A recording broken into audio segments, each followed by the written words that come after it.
नमस्कार, जय Hind. Unsung facts में आज जानते हैं हड़प्पा के बारे में। Only facts. पूरी सभ्यता में जो मोहरें मिली सेल खड़ी पत्थर से बनी हुई थी। मोहरों पर जानवरों के चित्र और ऐसी लिपि है जिसे अभी तक पढ़ा नहीं जा सका है। ध्यान दें, पढ़ा नहीं जा सका है। कितने उन्नत लोग थे और हम आज। आवासों, मृदभांडों, आभूषणों, औजारों तथा मोहरों से जानकारी मिलती है। इस पूरी सभ्यता की जानकारी इन्हीं चीजों पर निर्भर है। आवासों पर, कैसे घर थे, किस तरीके से बनाए गए थे, मृत भांडों पर, आभूषणों पर, औजारों पर तथा मोहरों से। मेन चीजें मोहरें हैं, जिसे अभी तक हम समझ भी नहीं पाए। उसमें छपे जानवरों को भी पूरी तरह से वो विवादास्पद ही हैं। पुरातत्वविद सभ्यता मोहरें मन के बाट, पत्थर के फलक और पकी हुई ईंटों से संबंधित है। जैसे मैंने पहले बताया, पूरी की पूरी सभ्यता इन्हीं के इर्द गिर्द घूमती है। जो हमें मिला है, मोहरे, मन के बाट, पत्थर के फलक और पकी हुई ईंटों से संबंधित। ध्यान दें, पकी हुई ईंट उस जमाने में। और ये सारी वस्तुएं कहाँ कहाँ पाई गई हैं उस पर देखिए। अफगानिस्तान में, जम्मू में, बलूचिस्तान जो जिसे पाकिस्तान ने अपने कब्जे में ले रखा है, तथा गुजरात जैसे क्षेत्रों में मिलती है, जो एक दूसरे से लंबी दूरी पर स्थित है। इस बात को नोट करें कि लंबी दूरी पर स्थित है, कोई कनेक्शन नहीं हो सकता, या हो सकता है तो कैसे आदान प्रदान होता होगा, जरा सोचिए। नामकरण हड़प्पा इसलिए पड़ा क्योंकि पहली खोज हड़प्पा में हुई। काल निर्धारण विवादास्पद है, लेकिन एग्जाम की दृष्टि से 2600 से 1900 ईसा पूर्व के बीच। थोड़ा फैक्ट्स जान लेते हैं, कितनी बस्तियां, कहां पे, कैसे, क्या क्या। सिंध और चोलिस्तान। मैं चोलिस्तान बोल रहा हूं, अब आपके दिमाग में आएगा कि चोलिस्तान क्या है। चोलिस्तान क्या है? थार से लगा हुआ पाकिस्तान का रेगिस्तानी जो क्षेत्र है, उसे हम चोलिस्तान बोलते हैं। सिंध और चोलिस्तान में बस्तियों की संख्या के संबंध में कुछ आंकड़े आपके सामने प्रस्तुत करता हूं।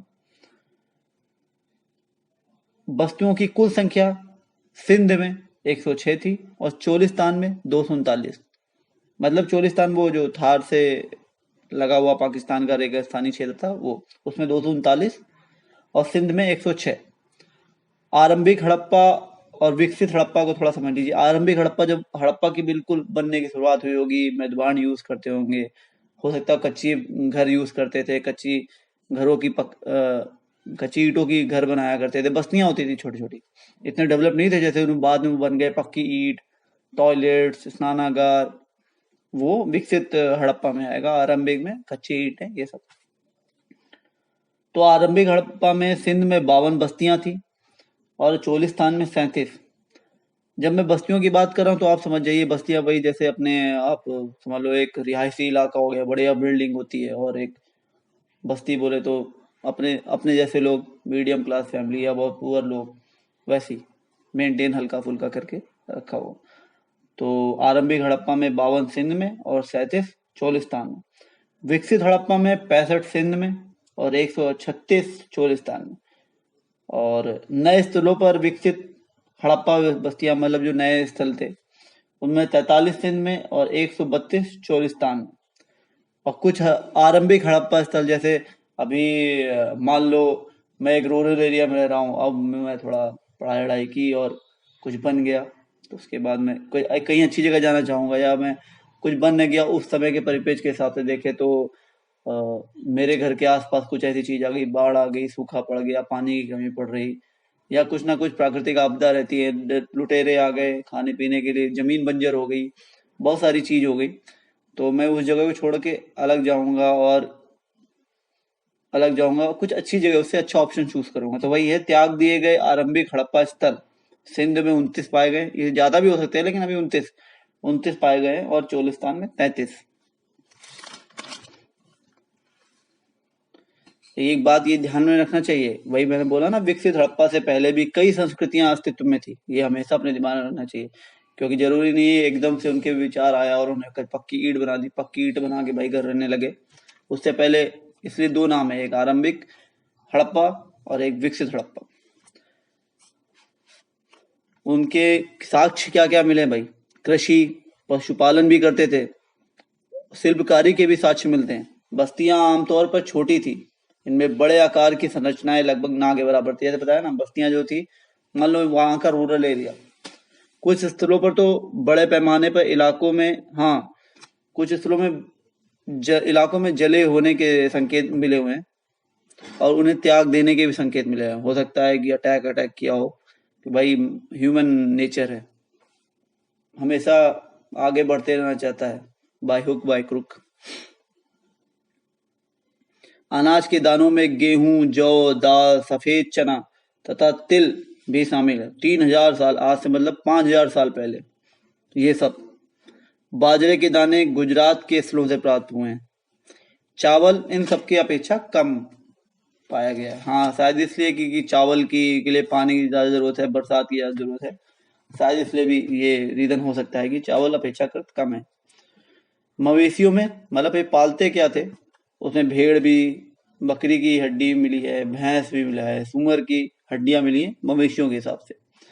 और जंगली प्रजातियों में सूअर, हिरण तथा घड़ियाल की हड्डियां भी मिली। अब ये जो पुरातत्वविद है उनको ये भी डाउट है कि ये खुद शिकार करते थे कि किसी से शिकार करवाते थे। कोई ऐसा समुदाय था जो मांस केवल खाता था और वो इनको देता था। ये अभी इस पे विवाद चल रहा है।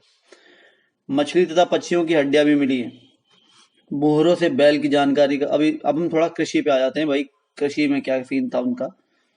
तो मोहरों से बैल की जानकारी का पता चल जाता है कि हाँ भाई, बैल के बारे में जानते थे, मोहरों में बैल बना है।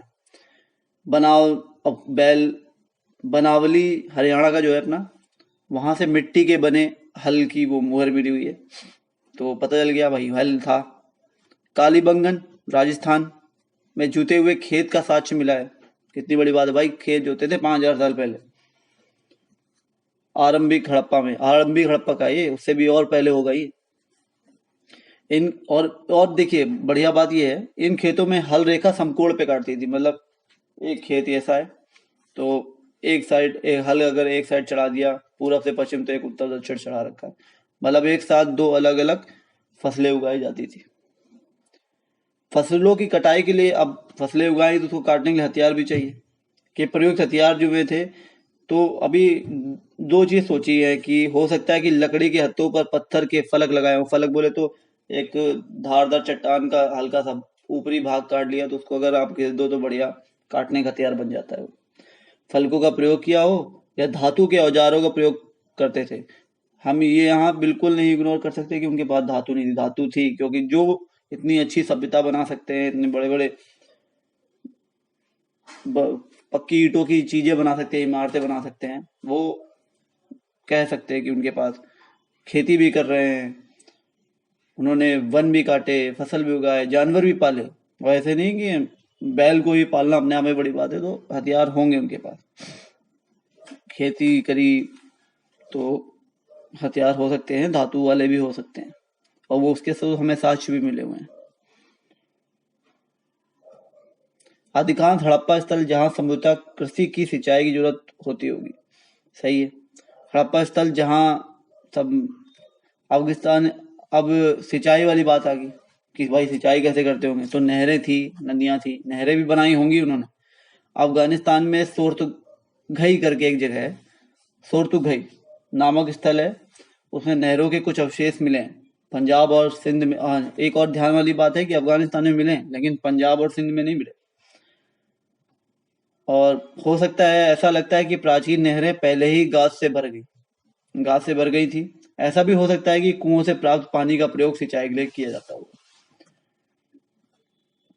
धौलावीरा गुजरात में मिले जलाशयों का प्रयोग संभवतः कृषि के लिए जल संचयन हेतु किया जाता था। जलाशय थे उस समय, जल संचयन भी किया जाता था। जैसे आज हम बिगड़ गए, हमें मतलब नहीं प्रकृति से, पेड़ काट रहे हैं, वाटर को बचाते नहीं, बारिश होती है, पानी सीधे नालियों से बहता हुआ नाले में होता हुआ, नदी से होता हुआ समुद्र में पहुंच जाता है।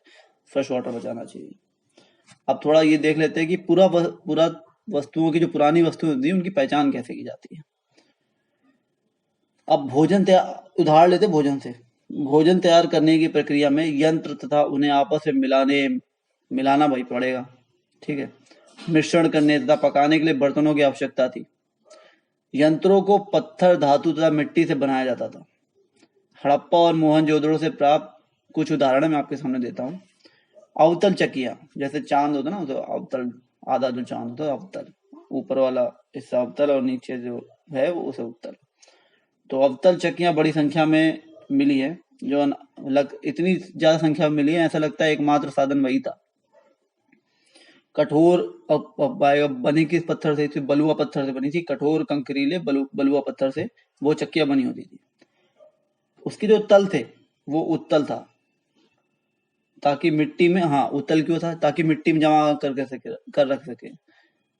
कोई ऐसी बात नहीं है, आज भी हम अपने गांव में जाते हैं, अगर आपने शायद देखा हो कि जो कूटने वाली, वो मैं आगे बताऊंगा, कूटने वाली जो होती है ना, जो मसाला कूटते हैं, खड़े होकर भी कूटते हैं और बैठ के भी छोटी बना, तो वो जमीन में धंसा देते हैं, यानी उसका मूवमेंट ना हो या बार बार एक जगह फिक्स कर सकें। तो इसीलिए उसका जो तल था वो उत्तल बनाया गया था, तो आराम से उस चक्की को उसमें फिट करा जा सके।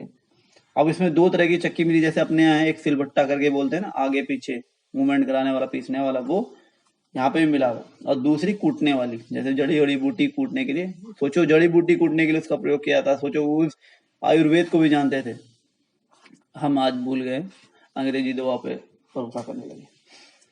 इसके हिसाब से एक अर्नेस्ट मैके ने अपनी फर्दर एक्सकेवेशंस एट मोहनजोदड़ो में 1937 में लिखते हैं, इन पत्थरों को हमारे श्रमिकों द्वारा सालन पत्थर नाम दिया गया। हमारे बावर्ची ने यही पत्थर रसोई में प्रयोग के लिए संग्रहालय से उधार मांगा है। सोचिए क्या सभ्यता थी हमारी। अगली बार फिर से मिलते हैं मोहनजोदड़ो के कुछ फैक्ट्स के साथ। जय हिंद।